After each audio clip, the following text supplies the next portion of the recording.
मनोहर का घर पुराने कब्रिस्तान के पीछे था और उसके घर के छत से वो कब्रिस्तान अच्छे से दिखता था। वह रोज उस कब्रिस्तान को पार करके ही अपने काम पर जाता था। मनोहर के दो बच्चे थे और दोनों बच्चे बड़े ही शैतान थे। बड़े बेटे का नाम रॉकी और छोटे बेटे का नाम विकी था। एक बार गर्मी की छुट्टियों में रॉकी और विकी की बहन सोनिया भी आई हुई थी। तीनों मिलकर रात के लगभग 12 बजे एक रूम में ट्रूथ और डेयर खेल रहे थे।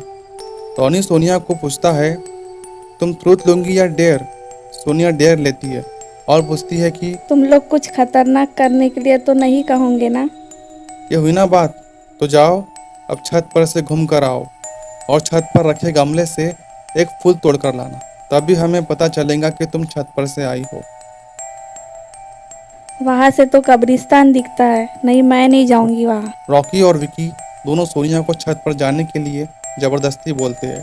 सोनिया छत पर जाती है और जैसे ही गमले में लगे फूल की तरफ बढ़ती है तभी उसकी नज़र कब्रिस्तान की ओर पड़ती है। कब्रिस्तान में एक बड़ा सूखा पेड़ होता है।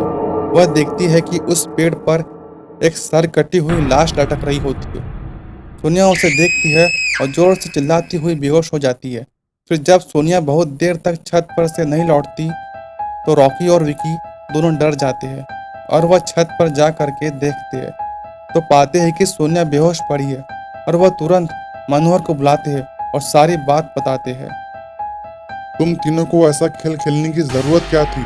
और रॉकी, तुम तो जानते हो उस कब्रिस्तान के बारे में कैसी कैसी खबरें आती है, फिर भी तुम सोनिया को रात में छत पर जाने के लिए क्यों भेजा? सॉरी पापा, मुझसे गलती हो गई।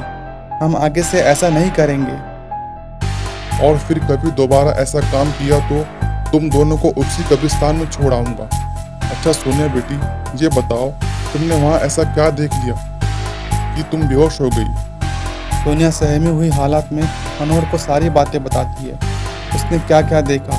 मनोहर ने उस कब्रिस्तान के बारे में ऐसी खबरें पहले ही भी सुनी हुई थी, इसलिए वह सोनिया को डांटता नहीं है और बच्चों को संभल कर रहने की सलाह देता है। एक दिन मनोहर को काम से छुट्टी मिलने में देर हो जाती है और उस दिन उसे ऑटो भी नहीं मिलता। वह पैदल ही घर की ओर चल पड़ता है। इधर विकी और रॉकी दोनों आपस में बात करते हैं। विकी, तुम्हें क्या लगता है सोनिया ने जो कहा वह सच है? मुझे तो लगता है वो सिर्फ बातें बना रही है, वो उसका भ्रम होगा। अरे नहीं भाई, तुमने उसकी हालत नहीं देखी? एक दिन भी और यहाँ रुकने को तैयार नहीं है वो। उसने सच में कुछ देखा होगा। चलो हम कब्रिस्तान में जाकर खुद ही देख लेते हैं। अरे भाई, तुम पागल तो नहीं हो गए हो? मुझे अपनी जान बहुत प्यारी है। मैं कहीं नहीं जाऊँगा और तुम भी मत जाओ। विकी के मना करने के बावजूद रॉकी नहीं मानता और वह अकेले ही कब्रिस्तान की ओर चल देता है। कब्रिस्तान का दरवाजा खोलता है और अंदर चला जाता है। वह उस पेड़ की ओर भी देखता है जिस पर सोनिया को सर कटी हुई उल्टी लाश दिखी थी। तभी एक अदृश्य हाथ उसके पैरों को पकड़ लेता है। रॉकी डर जाता है और जोर से चिल्लाने लगता है।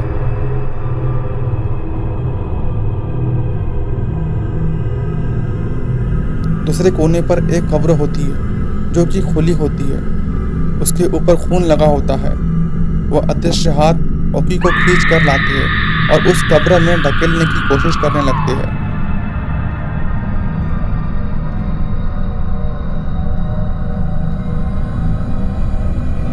मनोहर काम से पैदल घर पहुंचने वाला ही होता है। जैसे ही वह कब्रिस्तान से गुजरता है उसे रॉकी की आवाज़ सुनाई देती है, छोड़ दो। यह क्या? ये तो रॉकी की आवाज़ लगती है। यह तो कब्रिस्तान से आ रही है। मुझे जाके देखना चाहिए।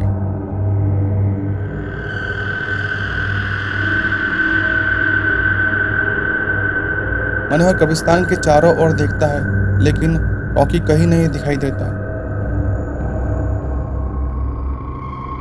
वह घर लौटकर आ जाता है और विकी से पूछता है कि रॉकी कहाँ है। पापा, मेरे बार बार मना करने के बावजूद भी रॉकी कब्रिस्तान चला गया। वो जानना चाहता था कि सोनिया जो कह रही थी वो सच है या नहीं। हमारे पास समय बिल्कुल भी नहीं है। जाओ, घर के मंदिर शंख में जो जल रहा है वह जल्दी से लेकर आओ। हमें रॉकी को खोजने कब्रिस्तान जाना पड़ेगा। विकी वो जल लेकर आता है। मनोहर और विकी कब्रिस्तान में जाते हैं। मनोहर जल छिड़कता है, फिर उसे किसी के घसीटने का निशान दिखाई देता है। वह समझ जाता है और फिर उस निशान का पीछा करते हुए उस कब्र तक पहुंच जाता है। मनोहर कब्र के आसपास वो जल छिड़कता है और उससे अजीब अजीब सी आवाजें आती है, जो कि बहुत डर जाता है। मुझे लगता है कि श्रापित प्रेत आत्माओं ने रॉकी को इसी कब्र के अंदर कैद कर लिया है। हमें जल्द ही इसे निकालना होगा। तुम यह पवित्र जल आसपास छिड़कते रहो, इससे हमें वो प्रेत आत्माएं कोई नुकसान नहीं पहुंचा पाएंगी। मैं कब्र को खोलने की कोशिश करता हूँ। मनोहर उस कब्र को खोलने की कोशिश बहुत करता है।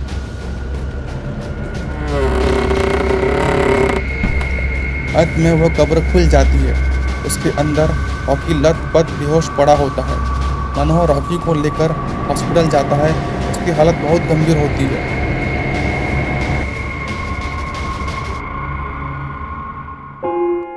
उस दिन के बाद मनोहर उस घर को छोड़कर शहर से दूर एक दूसरे घर में अपने पूरे परिवार के साथ रहने चला जाता है।